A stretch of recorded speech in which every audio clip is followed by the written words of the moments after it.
We have a division rematch as the Detroit Lions are taking on the Green Bay Packers in Detroit. This is your Week 14 2024 prediction and preview video. Hit the subscribe button if you're new. Also hit the like button. Let's start with the home team, the Detroit Lions. They're coming off a very close win against the Chicago Bears. They won this game on Thanksgiving Day, 23-20.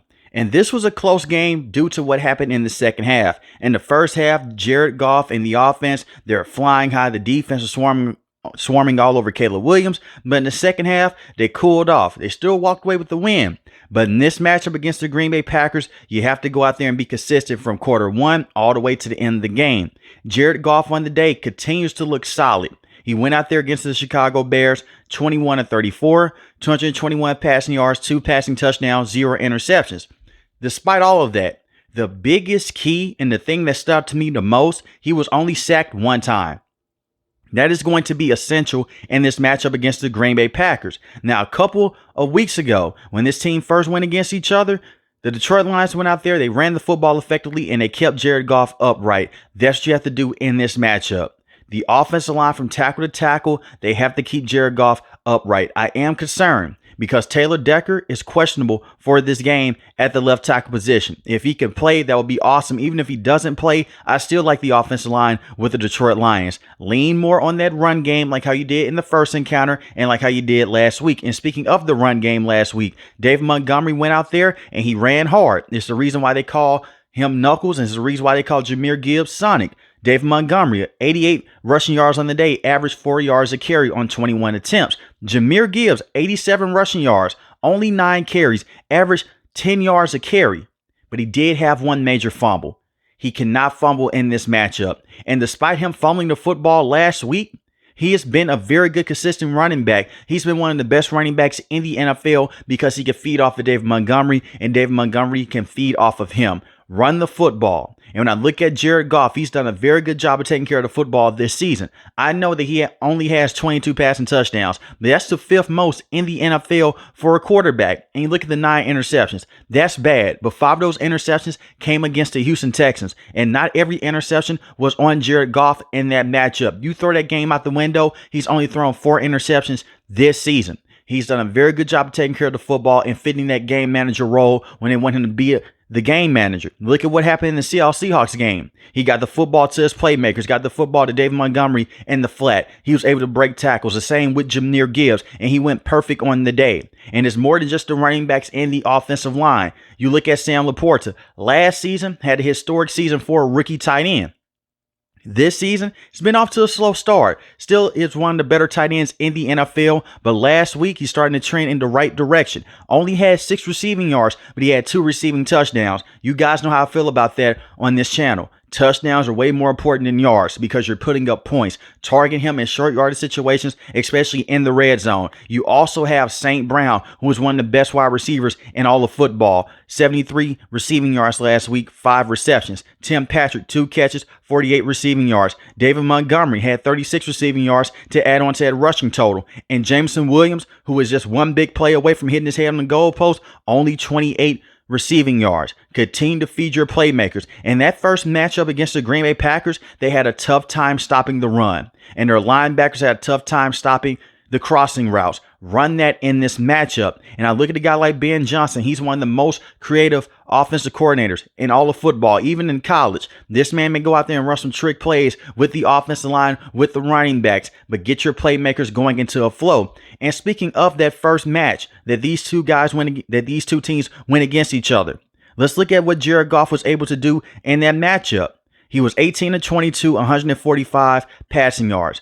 1 passing touchdown, was very efficient because they ran the football down the Green Bay Packers' throat. In that matchup, David Montgomery had 73 rushing yards, averaged 4 yards a carry. Jahmyr Gibbs came in that game and he walked out 65 rushing yards, 6 yards a carry, 1 rushing touchdown, and he did damage in the receiving game. Don't force the football to anyone. Play the hot hand, get guys involved, keep Jared Goff upright. This could be a very easy game for the Detroit Lions to walk in and out of. But at the same time, I'm concerned Because you look at what happened last week, their defense later in the game, it started to fail them. Not because of bad defensive play calls by Aaron Glenn. Some defensive starters went down, like Malcolm Rodriguez, who was out for this game, is going to be out for the rest of the season. When I look at this defense for the Detroit Lions, do what you did in that first encounter. Go out there and put that pressure on Jordan Love. Force him to make mistakes. In that first matchup, when they were at Green Bay, he threw a pick six to Kirby Joseph. We hear about Xavier McKinney. I'm going to talk more about him when I talk about the Green Bay Packers side of things. He's one of the best safeties in the NFL. But Kirby Joseph in that matchup had a pick six, and you look at him all season long. This man has come out, and he has now 7 interceptions on the season and 10 pass deflections. One of the best players in the NFL on the defensive side of the ball. You also have Brian Branch. He's going to be a key player to look out for. 4 interceptions, 13 pass deflections, 1 forced fumble. He's having a phenomenal sophomore season with the Detroit Lions. But pressure is going to be key here with Alim McNeill, Zadarius Smith, and DJ Reader. If he's able to play in this matchup, DJ Reader and Josh Pascal, they're both questionable for this game.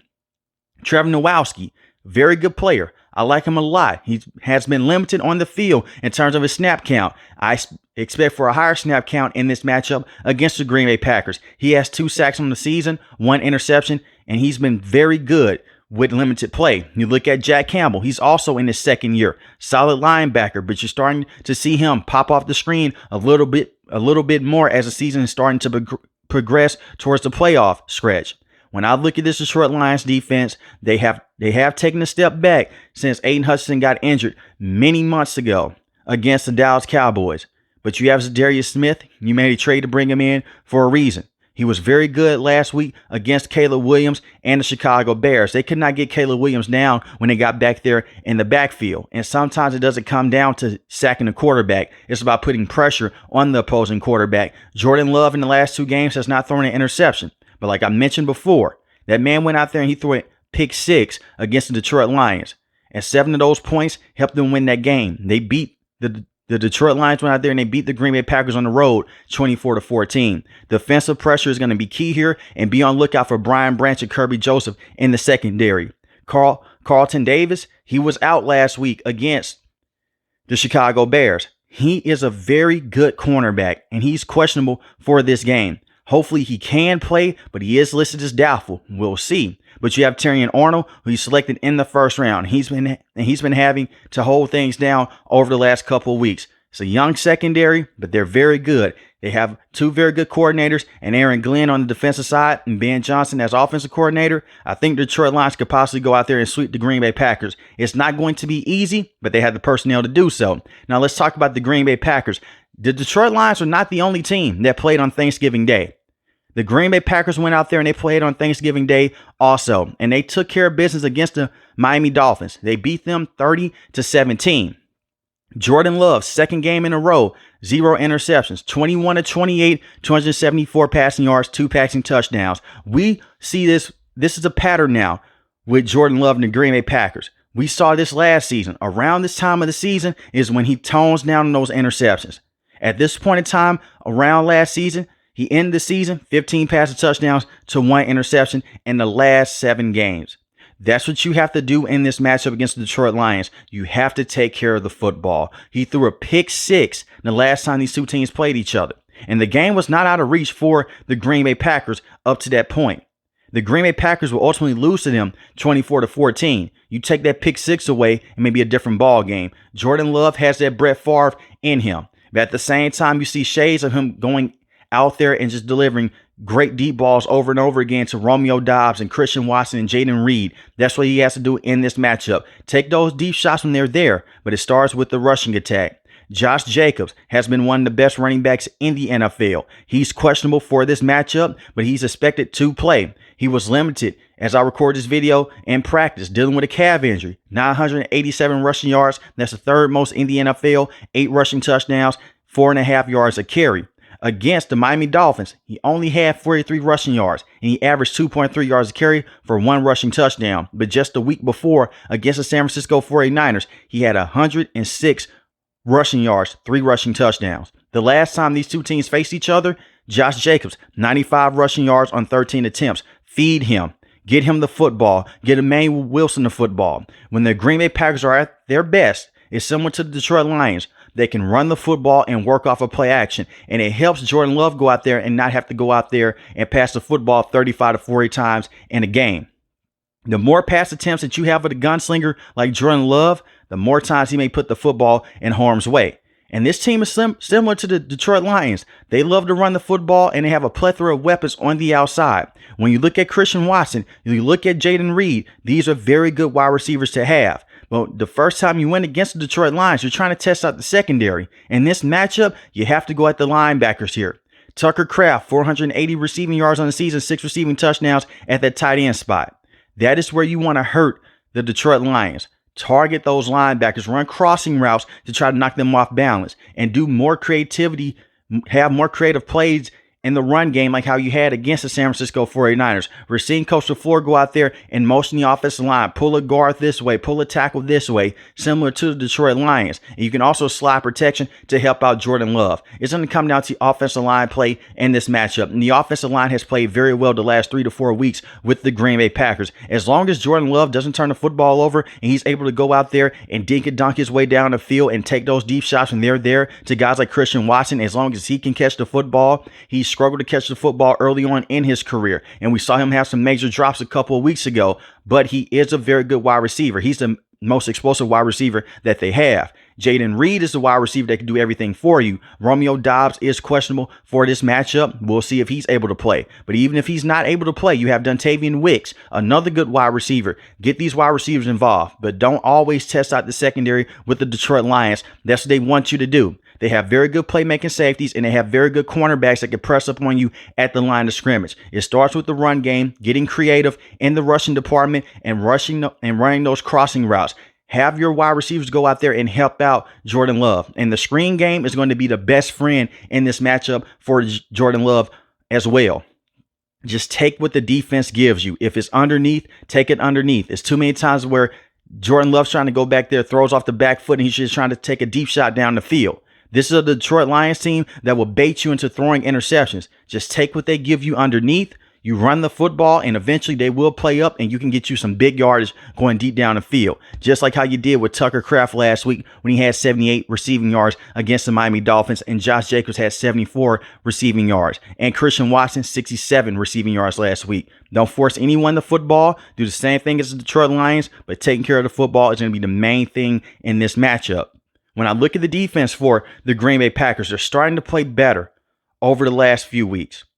And they're getting to the quarterback on a consistent basis. You have names like Rashawn Gary, Lucas Van Ness, Kenny Clark, Devontae Wyatt. They have been underwhelming this season in terms of putting pressure on the opposing quarterback with all the talent that you have. Jeff Hafley has been a very good defensive coordinator, in my opinion. This is his first year in the NFL calling defensive plays with the Packers. But when I look at this defense, they're more secondary oriented. You have to go out there and put pressure on Jared Goff and stop the run game and be on lookout for Jameson Williams. I would not press up on Jameson Williams much in this matchup. That man's a home run hitter. And St. Brown is a guy that kills you underneath. He's a rack monster and yards after catch monster. If you can't tackle him in space, you're going to be in some trouble. Jair Alexander is questionable for this matchup. Hopefully he can play. He was limited in practice dealing with a knee injury, 2 interceptions on the season, 7 pass deflections. And he got injured a couple weeks ago, and he hasn't played since then. But without Jair Alexander, they have played very well with Carrington Valentine, Xavier McKinney, one of the best players in the NFL. You have Nixon at the cornerback position and Javon Bullard. When I look at Xavier McKinney, the man has 7 interceptions, 9 pass deflections. This is the battle of the safeties here. Him and Kirby Joseph, they're going off for their respective teams. Xavier McKinney has to be a major playmaker. Everything going deep with guys like Jameson Williams and potentially a guy like Tim Patrick, you have to be on top of it. You have to get turnovers in this matchup. And I'm looking at the linebackers. They have to be more aggressive in this game, like how they were against the San Francisco 49ers. Granted, the 49ers had their backups in terms of not having Brock Purdy, but they still went out there and they played aggressive. And they played aggressive against the Miami Dolphins at home. You have to set the tone here with the Detroit Lions. And it starts with the pressure up front. I'm looking at Devontae Wyatt, Rashawn Gary, Lucas Van Ness. These guys have to come up in this game, stop the run game, and force Jared Goff to have to make tough decisions. And I would bring in the blitz personally if I am Jeff Hafley. You do not want Jared Goff to have all day inside the pocket. If you cannot go out there and get pressure with your standard guys, like how you were not able to within the first couple weeks of this season, you're going to be in trouble. That's when Jared Goff can pick you apart, and your tackling has to be on point. David Montgomery would take a 4 to 5 yard pass, truck a defender, spin out of another tackle, it can go for 40 to 50 yards down the field. And the same with Jahmyr Gibbs. They have playmakers that can get yards after the catch. The Green Bay Packers are on the road. It's going to be a hostile environment. With that being said, this is personally my game of the week. Whoever wins this game, they have a great chance to go out there and win this division. I look at the Detroit Lions. They have been on a major hot streak. They've only lost one game this season. Just one, and that was to the Tampa Bay Buccaneers, and that was many weeks ago. I look at the Green Bay Packers right now. They're starting to find themselves. They're starting to get red hot, and they do this every single season, and they did this last season underneath Coach LaFleur and with Jordan Love. With that being said, it's going to be a tough physical football game. Both of these teams played on Thursday, so they have the same amount of rest. I'm going to take the Green Bay Packers to win this game. And I have the Green Bay Packers winning this game 27-24. But let me know in the comment section below. If you're new to the channel, hit the subscribe button. If you like the video, hit the like button. Most importantly, I want each and every last one of you guys stay safe, stay positive. Thanks for the video, guys. God bless. Let me know who you have winning this game.